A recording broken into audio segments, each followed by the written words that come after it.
ओम अज्ञानतिमिरान्धस्य ज्ञानाञ्जनशलाकया चक्षुरुन्मीलितं येन तस्मै श्रीगुरुवे नमः। नमो महावदन्याय कृष्ण प्रेम प्रदायते कृष्णाय कृष्ण चैतन्य नामने गौरत्युषे नमः। हे कृष्ण करुणा सिंधु दीन बंधो जगतपते गोपेश गोपिका कांत राधा कांत नमोस्तुते। तप्त कांचन गौरांगी राधे वृंदावनेश्वरी विश्वानुसुते देवी प्रणमामि हरिप्रिये। तवे वास्मि न जीवामि त्वया बिना इति विज्ञाय राधे त्वं नये मां चरणान्तिके। गुरुवे गौरचन्द्राय राधिकायै तदालये कृष्णाय कृष्ण भक्ताय तद्भक्ताय नमो नमः। वांशाकल्पतरुभ्यश्च कृपा सिन्धुभ्येव च पतितानां पावनेभ्यो वैष्णवेभ्यो नमो नमः। श्री कृष्ण चैतन्य प्रभु नित्यानंद श्री अद्वैत गदाधर श्रीवासादि श्री गौर भक्त वृंद। हरे कृष्ण कृष्ण कृष्ण हरे हरे, हरे राम राम राम हरे हरे। मैं सर्वप्रथम मध्य गुरु पाद पद्म परमाराध्यतम नित्य प्रविष्टोम विष्णुपाद अष्टोत्तर श्री भक्ति वेदांत श्री नारायण गोस्वामी महाराज मध्य शिक्षा गुरु पाद पद्म परमाराध्यतम नित्य प्रविष्टोम विष्णुपाद अष्टोत्तर श्री भक्ति वेदांत श्री बावन गोसाई महाराज के अभय चरण कमलों में अनंत अनंत कोटि दंडवत प्रणाम कर उनकी अतिक कृपा की वांछा करती हूँ। मैं ग्रंथराज मणि श्रीमद् भागवतक मरीचि माला हृदय रचिता ओम विष्णुपाद चित्तन भक्ति ठाकुर के चरणार बिंद में कोटि कोटि दंडवत प्रणाम कर उनकी अति कृपा की वांछा करती हूँ। मैं उपस्थित सभी वैष्णवियों के चरणों में यथायुग वंदन अभिवादन दंडवत प्रणाम करती हूँ। तो हमारे भक्ति का टॉपिक चल रहा है और श्रीमद् भागवत और भक्ति। तो या तो भक्ति हमें महत महापुरुषों के जो भागवती महापुरुष है वैष्णव लोग उनके कृपा से प्राप्त होती है, ग्रंथों से प्राप्त होती है। ग्रंथों में जो उपदेश दिए गए हैं अर्थात ग्रंथों में जो भगवान की बातें बताई गई हैं उनको सुनने से होती है। उनको नहीं सुनेंगे तो भक्ति नहीं आ सकती, हमारे हृदय में भक्ति जागृत नहीं हो सकती यदि उनकी बातें हम नहीं सुनेंगे। तो शास्त्र इसलिए सुनने पड़ेंगे। तो परीक्षित को भागवत श्रवण कराई। परीक्षित ने प्रश्न तो बहुत पूछे, स्वर्ग क्या है, विसर्ग क्या है, ये भूमि क्या है, आकाश क्या है, चंद्रमा क्या है, तारे क्या है, ये कोटि कोटि ब्रह्मांड क्या है, सब कुछ पूछा। अंत में उत्तरा जी भी आई, परीक्षित की मैया। उत्तरा ने कहा परीक्षित तूने बहुत कुछ सुना, मुझे सार बता दे। तो उसके सार में श्रीमद् वृद्ध भागवतमृतम आया। तो इस तरह से श्रीमद् भागवत को लेकर के ही सारे शास्त्र हैं। तो भागवत में भक्ति की जो बातें बताई हम उसको दिन रात सुन रहे हैं, यानी क्लास में हर रोज सुन रहे हैं। आगे हम पढ़ते हैं। कौन सा पेज है? पेज 274। 274 ओके।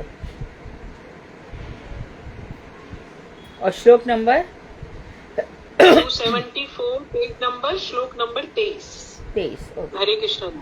Thank you.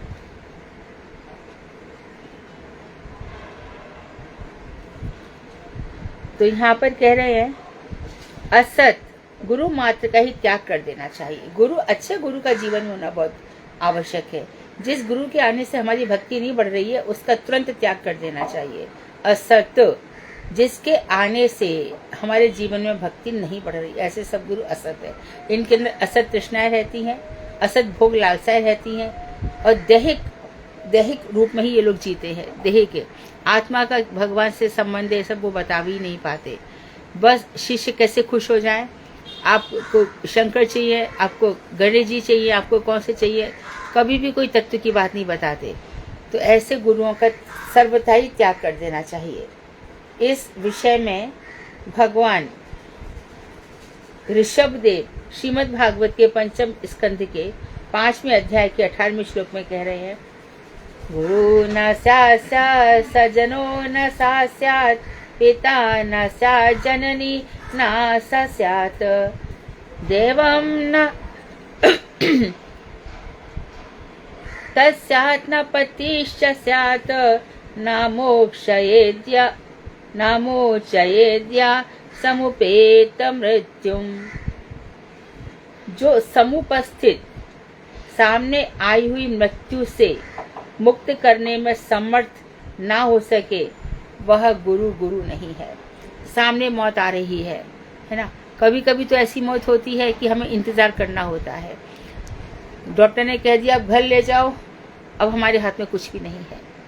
तो ऐसे में तो हमें मालूम होगा कि भैया 2 दिन 4 दिन 6 दिन 8 दिन 10 दिन ये व्यक्ति रह सकता है। डॉक्टर कहते हम नहीं कह सकते 3 दिन 3 दिवस। अब 3 दिन निकल गए, 3 महीने भी निकल गए, जब मृत्यु नहीं हुई तो घर वाले क्या करते हैं फिर? अब जो होगा देखा जाएगा। लेकिन मानो 3 ही दिन मृत्यु के हों तो दिन रात उनसे कहा जाता है कि खूब भगवान की बातें बताओ, खूब भगवत कथाएं सुनाओ, इनसे जाप करवाओ, तुम लोग जाप करके सुनाओ, ऐसी बात होती है। तो यही वास्तव में यही अपने प्रियजन कहे जा सकते हैं। प्रियजन का मतलब यही है कि जो हमारा प्रिय करे। हमारा प्रिय क्या है? भक्ति में हमें लगाए, भक्ति में नियुक्त करे।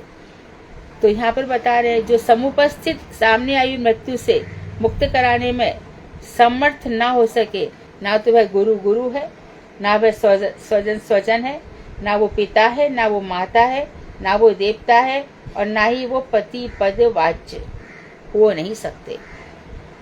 तो भागवत में जगह जगह ये बात आई है, पतनाथ त्रायते थी पत्नी, पतन से जो बचाता है उसको पत्नी कहते हैं।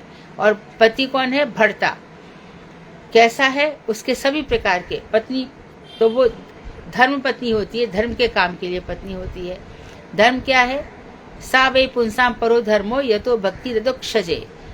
मनुष्य मात्र का वही धर्म है जो अधोक्षज में भक्ति लग जाती है। अधोक्षज भगवान श्री कृष्ण में। वो भक्ति कैसी होती है? अहेतु की, अनकंडीशनल।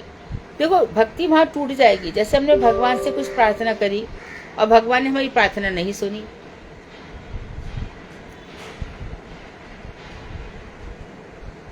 हरे कृष्णा, हरे कृष्णा। हरे कृष्णा दीदी, आपकी आवाज आ रही है? अच्छा, वो वीडियो चला गया है। फेसबुक पे हो सकता गया हो, यहाँ पर तो आप हमें दिख भी रहे हो, हम सुन भी पा रहे हैं। नहीं, फेसबुक पे तो आ रहा है सुधा। इसमें है दीदी? देखो चलो कोई बात नहीं, मुझे नहीं दिख रहा है। खैर आवाज भी आ रही है, मैं भी दिख रही हूँ ना जी। मेरे स्क्रीन से निकल गया है। तो हाँ, तो वो पिता नहीं माना गया। ऐसे पिताओं का त्याग भी किया है, जैसे कि बलि महाराज ने हिरण्यकश्यप का त्याग किया। और माता, देवता व पति, तो जो देवता भक्ति में प्रशस्त ना कर सके उस देवता के भी त्याग की बात कही गई है। तो जो देवता, अब इसमें विशेष रूप से कौन आते हैं? शंकर जी। अक्सर शंकर जी अपने प्रिय भक्तों को भगवान राम की या भगवान कृष्ण की भक्ति दे देते हैं। ऐसा सभी के जीवन में सुना जाता है। या कभी कभी जैसे हनुमान जी का कोई बहुत बड़ा भक्त हो तो हनुमान उसको अपने इष्ट देव भगवान श्री राम के चरणों में लगा देते हैं। और शंकर जी अक्सर कृष्ण के चरणों में, चाहे वो नरसिंह मेहता हो या कोई भी हो। तो पिता, माता, देवता व पति पदवाच्य नहीं है। पति भी वही है जो अपनी पत्नी से, भगवान श्री राम से कहा कि राम, क्योंकि उस समय त्रेता युग है, यज्ञ का समय है, राम यज्ञ कीजिए। तो मैं करने को तैयार हूँ। बोले लेकिन आप कर नहीं सकते, आपकी पत्नी नहीं है, तो आप क्या करें? दूसरा विवाह नहीं करूंगा, मैं मर्यादा में हूँ। तो ठीक है। तो क्या हुआ फिर? वो जो पत्नी है उनको फिर स्वर्ण की पत्नी बनाई गई। और ये सभी स्वर्ण की पत्नियां जो है हमारे रास में उपस्थित हुई थी। तो जो लोग भगवान की इस प्रकार से घर में हर कोई एक दूसरे को भक्ति मार्ग में लगाएगा, यहाँ कहने का तात्पर्य है समस्त प्रतिकूल आसक्तियों का परित्याग कर देना चाहिए। आसक्ति तो बिल्कुल नहीं रखनी चाहिए, हमेशा अनासक्त होकर रहना चाहिए। आसक्ति रख ली तो उसी का हम चिंतन करने लग जाएंगे और भगवान का भजन छूट जाएगा। क्योंकि जहाँ पे आसक्ति हो जाती है वहाँ अच्छा बुरा भला सब कुछ बातें सोचनी पड़ती है और उसमें समय की, एनर्जी की हमारा सब कुछ वेस्ट हो जाता है।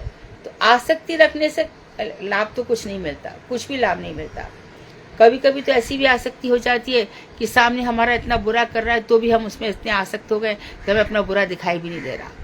इसलिए बहुत अलर्ट होना चाहिए। तो आसक्तियों का, सभी प्रकार की आसक्तियों का परित्याग कर देना चाहिए। श्रीमद् भागवत में बतलाया गया है।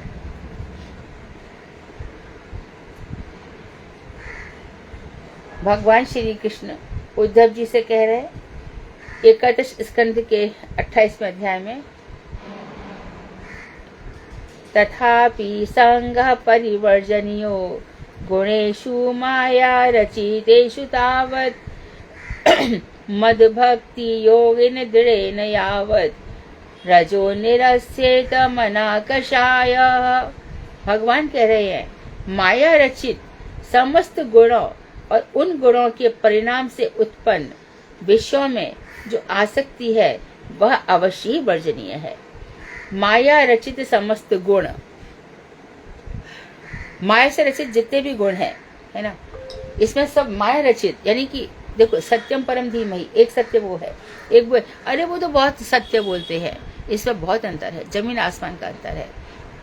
तो बहुत सारे गुण हैं जो माया से रचित है, सभी गुण आ जाएंगे। ईमानदार है, धैर्यवान है, लेकिन इसका भगवान से कोई रिलेशन नहीं है, ये सब गुण माया रचित हैं। तो ऐसे रचित गुणों का और उन गुणों के परिणाम से उत्पन्न विषयों में जो आसक्ति है, तो इन गुणों से उत्पन्न जो विषय हैं, माया से रचित विषय, सब शब्द रूप रस गंध स्पर्श, सभी कुछ, नदी का सरोवर हो, नदी हो, ये जल का स्पर्श है, हवाएं हैं, और जितनी भी चीजें हैं, कोई भी वस्तु है, गेहूं चावल अन्न, सब कुछ इसमें खाद्य पदार्थ भी आ जाएंगे, और पुत्र पुत्री पति पत्नी ये सब भी आ जाएंगे। तो इसमें जो भोग आसक्ति है वह वर्जनीय है। कहते हैं कि यदि आप भगवान श्री कृष्ण से प्रेम करते हो तो अपनी समस्त सबसे प्रिय वस्तु दे दो। सबसे प्रिय वस्तु क्या है? पत्नी आपके चरणों में, पति आपके चरणों में, बेटा बेटी आपके चरणों में। तो फिर क्या होगा? आसक्ति नहीं रहेगी। तो यह आसक्ति जरूरी छोड़ देने योग्य है। जब तक मेरे दृढ़ भक्ति योग द्वारा मन का कषाय अर्थात रजोगुण रूपी कलमश दूर नहीं हो जाता, तो पहले क्या करो? मेरी भक्ति करो। भक्ति योग से क्या होगा कि धीरे धीरे जो हमारे मन में कषाय है वो धीरे धीरे मिटेगा। रजोगुण रूपी मल दूर नहीं हो जाता। रजोगुण रूपी मल है ना, रजोगुण में कौन कौन सी चीज आएगी? रजोगुण में सबसे पहले ज्यादा आसक्ति आ जाती है। बद्ध जीव, बद्ध जीव मतलब माया के 3 गुणों से आबद्ध जीव, उसके मन में आसक्ति जाती ही नहीं है। कितना भी भजन पाठ पूजा कर ले दे करके वही चीज है। फिर भजन करने गए, हमारे बच्चे को एग्जाम में पास करा दो, हमारे बच्चे को फर्स्ट ला दो, कहीं से कुछ पैसे का इंतजाम करा दो, ये सब तो रहता है संसार में। ये सब बद्ध जीव है। तो भक्ति योग द्वारा मन का कषाय अर्थात रजोगुण रूपी मल दूर नहीं हो जाता, तब तक माया रचित विषयों की संग रूपी आसक्ति त्याग करने का प्रयत्न करना चाहिए। तब तक माया रचित विषयों की संग रूपी आसक्ति, विषयों की संग रूपी आसक्ति का धीरे धीरे त्याग करो। जो भी विषय है धीरे धीरे, कुछ खा रहे हो तो भगवान का भोग लगाओ। समोसे का नाम ले लो, समोसे को बहुत पसंद, समोसे खाने हैं, भगवान ने नहीं खाए तो मत खाओ, मत ही खाओ। तो इससे क्या होता है? महाप्रसादे गोविंदे नाम ब्रह्मणि वैष्णवे स्वल्पवताम राजन पुण्यवताम न जायते। तो जो स्वल्प बुद्धि वाले हैं उनका हे राजन पुण्य उत्पन्न नहीं होता। तो जो कुछ भी खाया जाए भगवान को निवेदन करके खाओ, कुछ भी अपने आप मत खाओ। जो कुछ भी आपका ही पहनाया पहनता हूँ, आपको ही खिलाया खाता हूँ, ऐसी भावना रहनी चाहिए। तो ऐसे मल दूर नहीं हो जाता तब तक माया रचित विषयों की संग रूपी आसक्ति त्याग देनी चाहिए। तब तक विषयों का संग नहीं करना चाहिए, क्योंकि विषय विष है। विषय क्या है? विष। ये विषय हमें संसार रूपी विष में डाल देते हैं। श्रीमद् भागवत के प्रथम स्कंद के 18वें अध्याय के 22वें श्लोक में श्री सूत गोस्वामी शौनकादि ऋषियों से कहते हैं,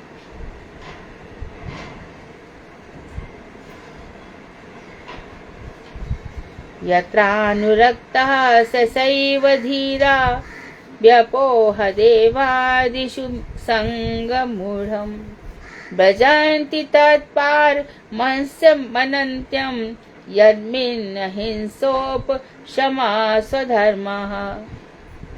धीर पुरुष जो शांति से धैर्य बनाए रखते हैं, हृदय में क्या हलचल हो रही है, बाहर कितनी हलचल हो रही है, वो शांत रहेंगे, उनको कोई प्रभाव नहीं पड़ेगा।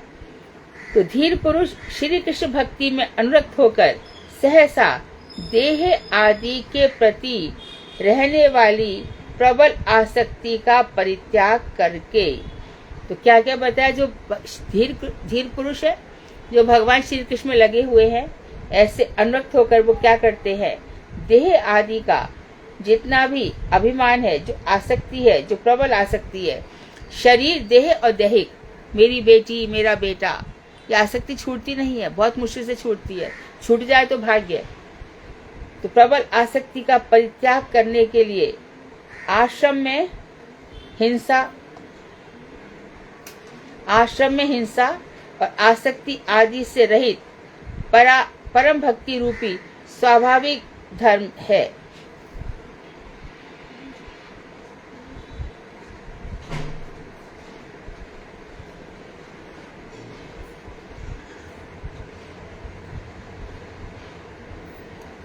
तो ये कह रहे हैं कि जिस भी आश्रम में रहो, गृहस्थ हो, वानप्रस्थ हो, सन्यासी हो, ना तो हिंसा करे, ना हिंसायात, किसी को मारे नहीं, न मन से, न तन से, न वचन से।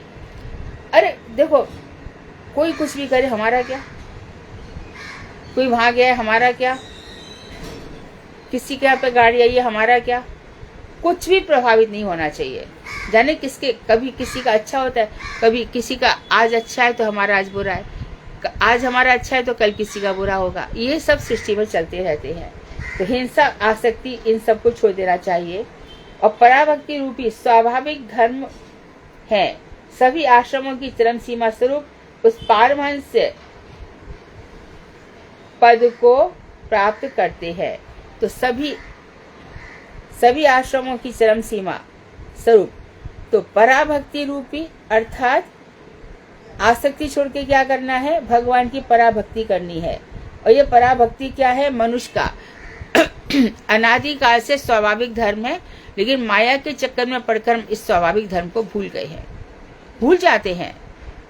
अभी देखो, सुबह खूब अच्छे से भजन करेंगे, अभी दोपहर को सब भूल गए, फिर शाम होगी तो फिर भूल जाएंगे। ऐसा नहीं होना चाहिए, नित्य निरंतर उनका स्मरण करना चाहिए। और फिर हमें सभी आश्रम, कोई भी चाहे ब्रह्मचर्य आश्रम हो, गृहस्थ हो, वानप्रस्थ सन्यासी हो, उसकी चरम सीमा स्वरूप क्या है, उस पारमहंस पद को प्राप्त करते हैं। पारमहंस जैसे हंस नीर और क्षीर को अलग अलग कर देता है, दूध और पानी को। इसी प्रकार जो महापुरुष होते हैं वो सार को ग्रहण कर रहे होते हैं, बाकी सबको जीवन से निकाल देते हैं। सार को ग्रहण करने का तात्पर्य क्या है, जैसे कि घर में आपका मंदिर है, मंदिर में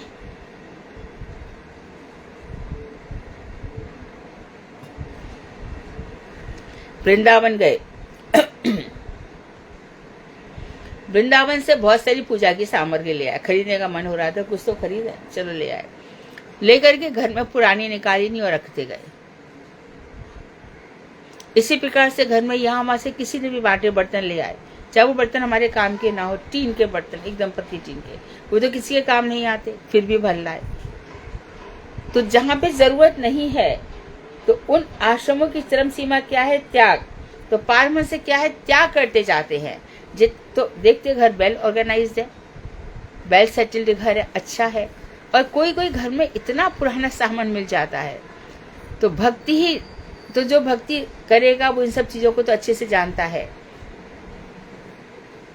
उस पारमहंस से जो परमहंस को पद को प्राप्त करते हैं, कौन, यही जो परित्याग कर देते आसक्ति का, और जिस आश्रम में हिंसा और आसक्ति आदि से रहित पराभक्ति रूपी स्वाभाविक धर्म है।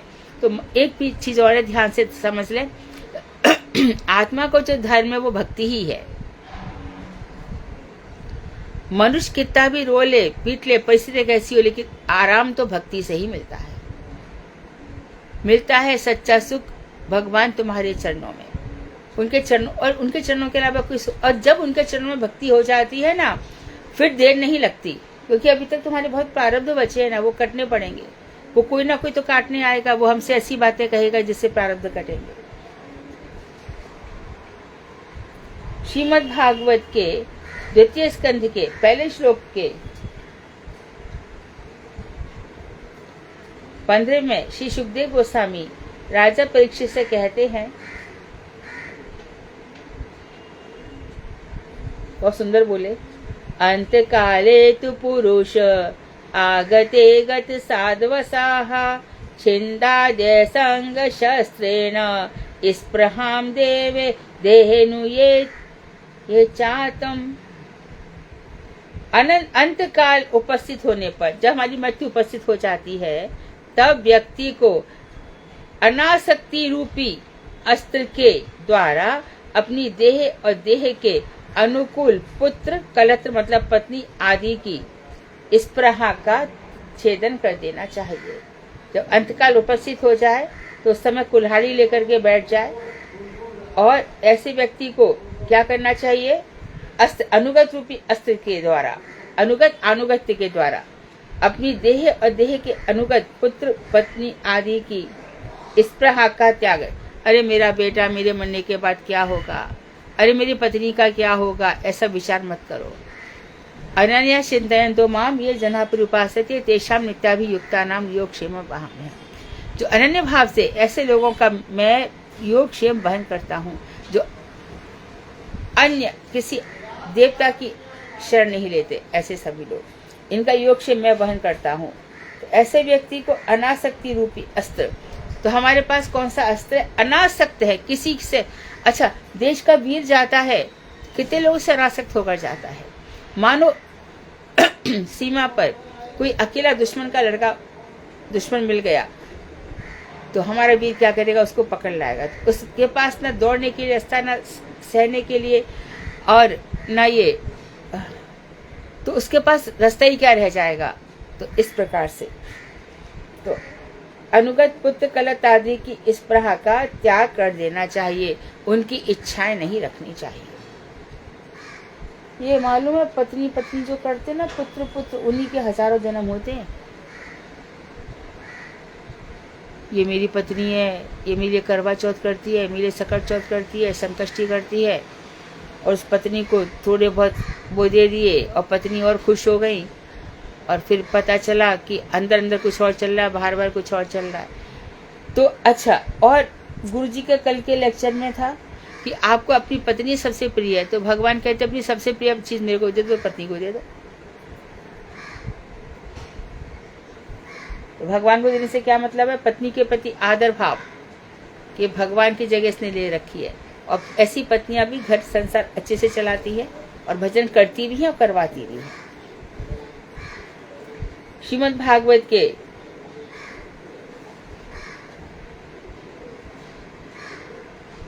आसक्ति का छेदन मेन चीज करके भगवान ने बताई, क्योंकि भक्ति के साधन बता रहे हैं ना, तो आसक्ति नहीं रखनी चाहिए किधर भी। बहुत बड़े बड़े काम हो जाते, ये मैंने किया, यहाँ मैंने किया, गलत, सब गलत। धन की आसक्ति का त्याग कैसे होगा, कभी वैष्णव के चरणों में दे दिया जाएगा। धन तो आता जाता रहता है, अब तक नहीं फील हो रहा था, अब होने लग गया। दूसरे स्कंद के द्वितीय अध्याय में भक्ति जनित चरम वैराग्य रूप वर्णन करते हुए इस प्रकार कहा गया है। तो आज क्लास यहीं तक रखेंगे।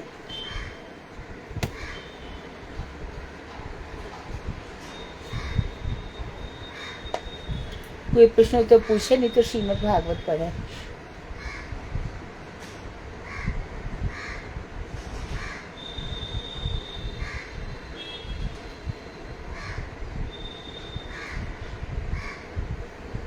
ये कलत्रादि की कलत पत्नी, कलत पत्नी,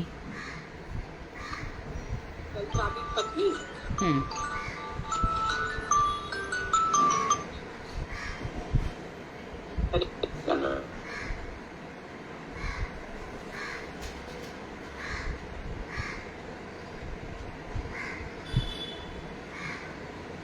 बोलिए।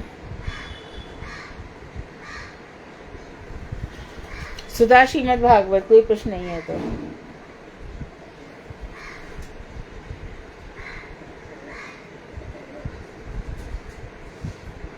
जी दीदी, आज योगिता शर्मा दीदी करेंगे दीदी कथा, तृतीय स्कंद और 22वां अध्याय। योगिता दीदी आप करिए प्लीज। हरे कृष्ण दीदी, प्रणाम दीदी, हरे कृष्ण। ओम अज्ञानतिमिरान्धस्य ज्ञानाञ्जनशलाकया चक्षुर्मिलितं येन तस्मै श्रीगुरवे नमः। नमो ओम विष्णुपादाय कृष्णप्रेष्ठाय भूतले श्री श्रीमद्भक्तिवेदांत श्रीधर गोस्वामी इति नामिने। नमो ओम विष्णुपादाय श्रीराधिकाय प्रियतमने श्री श्रीमद्भक्तिवेदांत श्री नारायण गोस्वामी इति नामिने। नमो ओम गुरुदेवाय धीमते सौम्यमूर्तये श्री श्रीमद्भक्तिवेदांत श्री रूप सिद्धांत प्रभु श्री महात्मने। जय श्री कृष्ण चैतन्य प्रभु नित्यानंद श्री अद्वैत गदाधर श्रीवासादि गौर भक्त वृंद। हरे कृष्ण कृष्ण कृष्ण हरे हरे, हरे राम राम राम हरे हरे। सर्वप्रथम मैं अपने गुरु श्री भक्तिवेदांत श्रीधर गोस्वामी महाराज जी के अभय चरण कमलों में दंडवत प्रणाम करती हूँ। तत्पश्चात मैं अपने परम गुरुदेव जय नित्य लीला प्रविष्ट ओम विष्णुपाद अष्टोत्तर भक्ति वेदांत नारायण गोस्वामी महाराज एवं परम गुरुदेव श्री भक्ति रूप सिद्धांति महाराज जी के अभय चरण कमलों में दंडवत प्रणाम करती हूँ। तत्पश्चात में अपनी शिक्षा गुरु श्री भगवताचार्य डॉक्टर मधु खंडेलवाल दीदी के अभय चरण कमलों में दंडवत प्रणाम करती हूँ। सभी वैष्णवियों के चरणों में मेरा योग्य दंडवत प्रणाम। मैं पहली बार बोलने का प्रयास कर रही हूँ, अपनी गलतियों के लिए क्षमा चाहती हूँ। जो पहली बार बोलेगा वो गलती करेगा और जो बार बार बोलेगा वो गलती नहीं कर सकता, ऐसा नहीं है। तुम लोग इतने कृपा पात्र हो, तुम लोग श्रीमद् भागवत बोल रहे हो सब, है ना। और श्रीमद् भागवत ही इतनी कृपा करने वाली है। भागवत का नाम लेकर ही कृपा मिलती है, इसलिए तुम लोग बहुत आत्मविश्वास के साथ बोलो।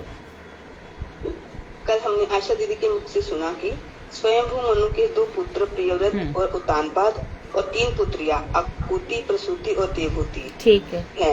महर्षि रुचि ने अकुति और दक्ष ने प्रसूति को पत्नी के रूप में प्राप्त किया। वह आगे देवहूति के साथ प्रजापति कर्दम का विवाह इस प्रकार है।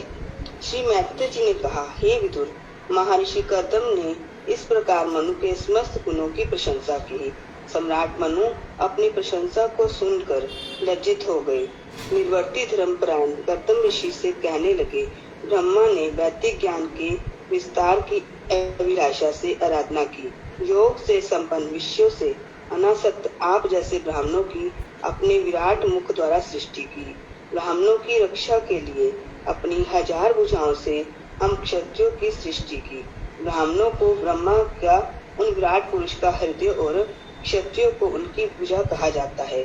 ब्राह्मण एवं क्षत्रिय एक ही शरीर से संबंधित होने के कारण एक दूसरे की रक्षा करते हैं, यद्यपि यह रक्षा परमेश्वर ही करते हैं। अजितेंद्रिय व्यक्ति को अब आपका दर्शन नहीं हो सकता। सौभाग्य के कारण आपकी मंगलमयी चरण धूलि को अपने शीश पर धारण कर सका हूँ। मेरे सौभाग्य से ही आपने मुझे राज धर्म की शिक्षा देकर मुझ पर कृपा की है। अपनी स्फूर्तियों के फल से पवित्र कोमल वाणी को कान खोलकर सुना है। अपनी पुत्री के प्रति मेरा हृदय चिंतित हो रहा है। आप मेरा एक निवेदन सुनिए। मेरी पुत्री जो प्रियव्रत और उत्तानपाद की बहन है, वे अपनी आयु, स्वभाव और गुण आदि के अनुरूप उपयुक्त पति खोज रही है। जब से श्री नारद ऋषि के मुख से आपके चरित्र, रूप, गुण आदि के बारे में सुना है, तभी से आपको अपने पति के रूप में पाने का संकल्प कर लिया है। मेरी यह कन्या सब प्रकार से आपके योग्य है। आपके गृहस्थाश्रमोचित सभी कार्यों में सहायक होगी। हे विद्वान, मैंने सुना है आप विवाह के लिए तैयार है। आपका ब्रह्मचार्य नैष्ठिक नहीं है। जब आपने अपने ब्रह्मचार्य को समाप्त करना है तो मेरी पुत्री को पत्नी रूप में स्वीकार करे। कर्दम ऋषि को ने ये कहा, ये उत्तम प्रस्ताव है। मैंने स्वीकार कर लिया। मैं भी विवाह करने का इच्छुक हूँ। आपकी पुत्री ने भी मुझे पति रूप में पाने का निश्चय किया है। ये किसी भी वचन के द्वारा दान में नहीं दी गई। ब्रह्म विद्या से हमारा विवाह होना उचित होगा। आपकी कन्या से संतान उत्पत्ति मनोरथ सफल होगा। एक बार आपकी पुत्री छत पर गेंद खेल रही थी। इस प्रकार क्रीड़ा करते समय दोनों पैरों के नुपुर साथ सुशोभित हो रहे थे। विश्ववसु नामक गंधर्व इसके दर्शन मात्र से विमूढ़ चित्त होकर अपने विमान से भूमि पर गिर गया। आपकी पुत्री रमणियों में श्रेष्ठ है। आपकी दुलारी कन्या और उत्तानपाद की बहन अपने पति के लिए प्रार्थना कर रही है। ऐसा कौन बुद्धिमान व्यक्ति होगा जो उसकी प्रार्थना स्वीकार नहीं करेगा। हम दोनों के विवाह के पश्चात जब तक यह गर्भ धारण नहीं करेगी तब तक मैं गृहस्थ धर्म का पालन करूंगा। उस दौरान भगवान विष्णु द्वारा बताए हुए संन्यास प्रदान अहिंसा धर्म को ये विश्व जिनसे उत्पन्न हुआ और जिनमें लीन हो जाएगा वह मेरे परम शरण होंगे। हे श्रेष्ठ धनुर्धर विदुर, इतना कहकर कर्दम ऋषि मौन हो गए। उनका मुख मुस्कान से खिल उठा। ये देखकर देवहूति का चित्त उनके प्रति आकर्षित हो गया। फिर स्वयं उन्होंने अपनी पत्नी और पुत्री की अनुमति जानकर अपनी पुत्री का विवाह कर दिया। महारानी शत्रुपा ने अपनी पुत्री एवं दामाद को विवाह काल में विविध प्रकार के गृह उपकरण, दान देने योग्य बहुमूल्य वस्त्र, आभूषण आदि प्रदान किए, किंतु अपनी पुत्री के कारण वह दुखी हो गए। अत्यंत स्नेहवश अपनी दोनों भुजाएं फैलाकर पुत्री को हृदय से लगा लिया और आंसुओं से उनकी पुत्री के केश भीग गए। उसके उपरांत महाराज मनु ने कर्दम ऋषि से आज्ञा ली और अपनी पत्नी के साथ रथ पर चढ़कर अपने सेवकों के साथ अपनी राजधानी की ओर प्रस्थान किया। महाराज मनु को अपनी राजधानी के समीप आते देखकर उनकी प्रजा ने वाद्य यंत्रों के द्वारा स्वागत करने के लिए ब्रह्मवर्त की राजधानी से बाहर निकल आई। ये वही स्थान है जहाँ भगवान वारादेव ने पृथ्वी को रसातल से लेकर आए थे। उनके अंग कंपित होने के कारण उनके शरीर के रोम चढ़कर गिर गए। फिर रोम सदा हरे भरे रहने वाले कुश और कांस में सदा सर्वदा यही विराजमान रहते हैं। यही कुश और कांस से ऋषियों ने यज्ञ में विघ्न डालने वाले राक्षसों का तिरस्कार करके भगवान विष्णु की आराधना की। मनु अपनी महर्षिमतीपुरी में आए और त्रिताप विनाशक भवन में प्रवेश किया। प्रातः काल होने पर गंधर्व अपनी पत्नियों के साथ उनकी स्मृति का गान करते थे। मनु अपनी पत्नी, पुत्र और सेवकों के साथ भगवान में चित्त होने के कारण वैष्णवी प्रतिष्ठा मानकर श्रवण करते थे और युक्त वैराग्य के साथ विषयों का भोग करते थे। महाराज मनु नित्य निरंतर हरि कथा श्रवण, हरि के विषयों में चिंतन, लीला वृतांत की रचना और हरि कीर्तन में समय बिताया करते थे। मनु ने अपने मनवंतर के 71 जतयुग व्यतीत किए। श्री वासुदेव की कथाओं में निमग्न रहकर जागृत, स्वप्न, सुषुप्ति इन अवस्थाओं एवं सत्य, रजतम इन 3 गुणों को पराभूत जीत लिया था। हे व्यास नंदन विदुर, भगवान के चरणाश्रित नासिक विद्राविक शारीरिक और बौद्धिक क्लेश व्यक्तियों को किस प्रकार पीड़ा देने में समर्थ हो सकते हैं। महाराज मनु समस्त प्राणियों के हितकारी थे। उन्होंने मनुष्यों के साधारण धर्म वर्ण आश्रम धर्म का उपदेश दिया। मनुष्यों को साधारण धर्म वर्ण आश्रम धर्म का उपदेश दिया। आदिराज मनु का ये चरित्र कीर्तन करने योग्य है। वांछा कल्पतरुभ्यश्च कृपा सिंधुभ्येव च पतितानां पावनेभ्यो वैष्णवेभ्यो नमो नमः। हरे कृष्णा देवी। बहुत सुंदर बोला, बहुत ही बढ़िया, बहुत ही साफ सुंदर शब्दों में सीधी सच्ची सरल कथा थी। बहुत ही बढ़िया, बहुत अच्छा, अच्छी कथा चल रही है। धन्यवाद दीदी। कीर्तन कल तो ललिता जी ने बहुत अच्छा बसंती का गीत सुनाया। आज कोई होली गीत? हाँ सुनाओ, होली गीत सुनाओ, या भारती को कोई होली गीत आता है? तुम भी सुनाओ, कोई और भी सुनाए।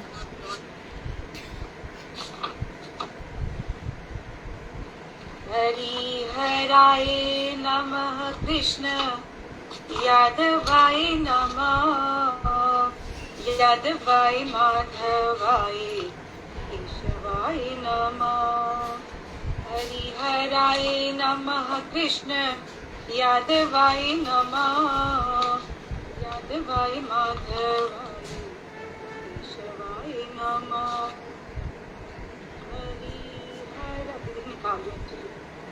हरि हराय नमः कृष्ण यादवाय नमः, यादवाय माधवाय केशवाय नमः। गोपाल गोविंद राम श्री मधुसूदन, गोपाल गोविंद राम श्री मधुसूदन। गिरिधारी गोपीनाथ मदन मोहन, गिरिधारी गोपीनाथ मदन मोहन।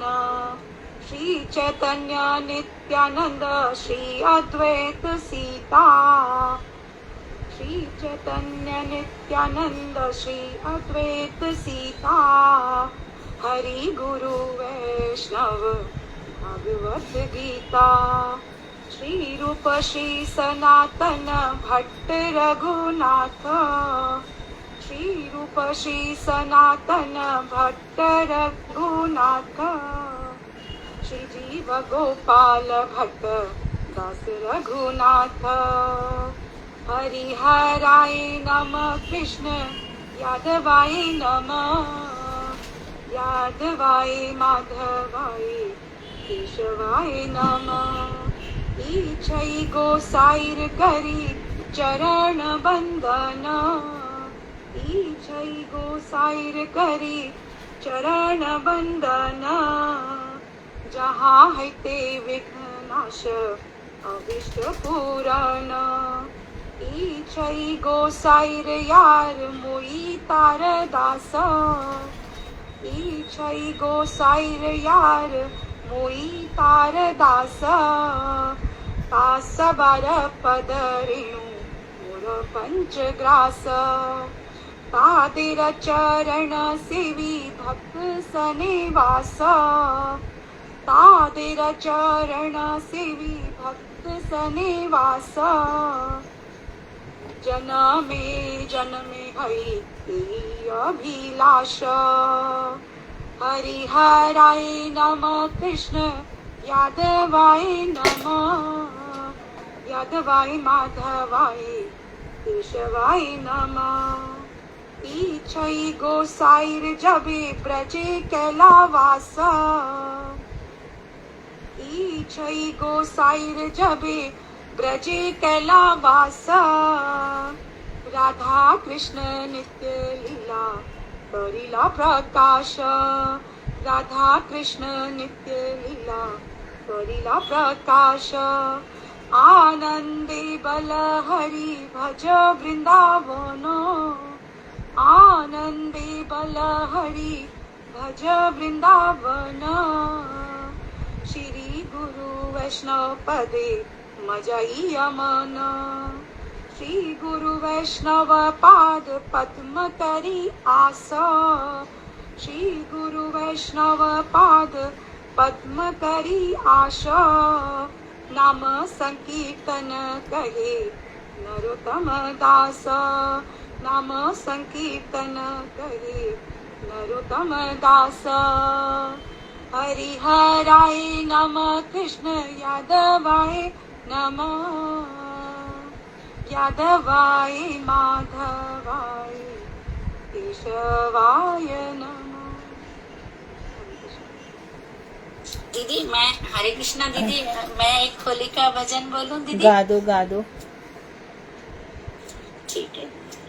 गुरुदेव की जय हो। दीदी एक वो भजन पेज नंबर किसने था कितने नंबर पेज में था? ये गौरी गीति कुछ नहीं भी है दीदी? हाँ है 88 नंबर पेज में 88 नहीं ये तो दूसरा है आपने जो गाया वो बिल्कुल जैसा वही है दीदी पेज 88।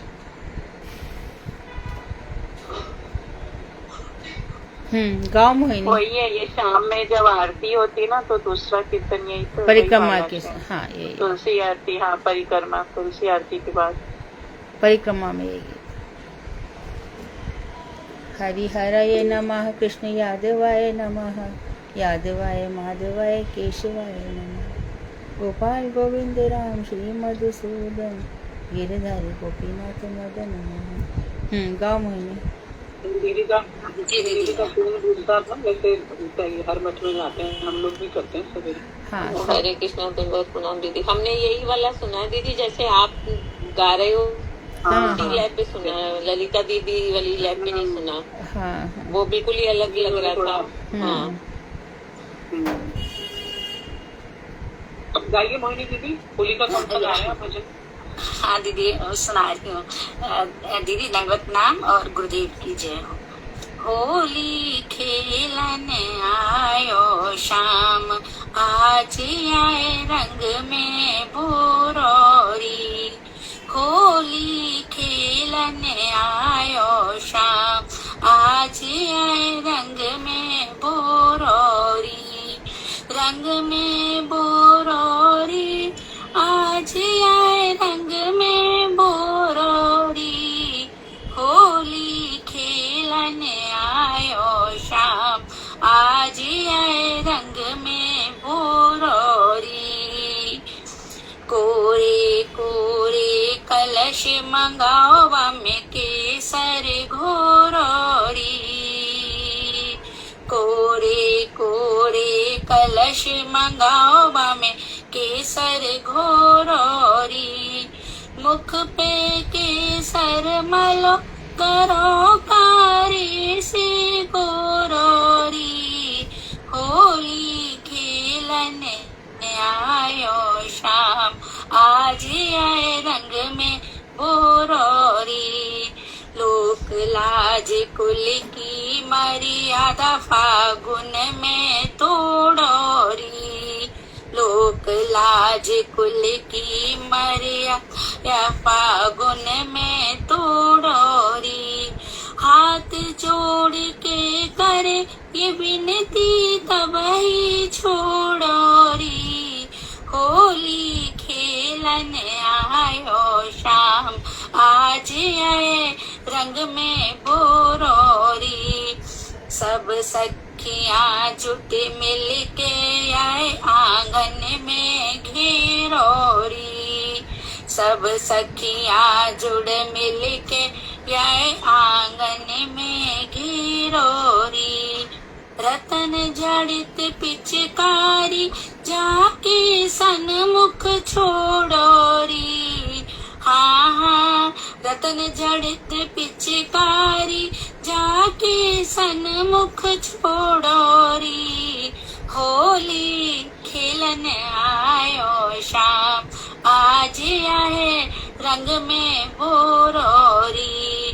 हरे बांस की बांसुरिया गाय तोड़ मरोड़ोरी, हरे बांस की बांसुरिया गाय तोड़ मरोड़ोरी।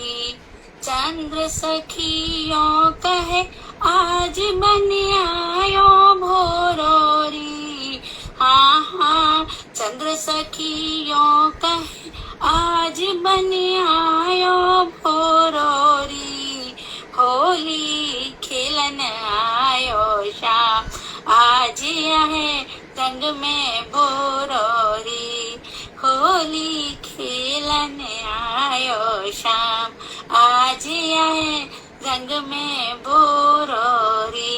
बोलो होली के रसिया की जय हो।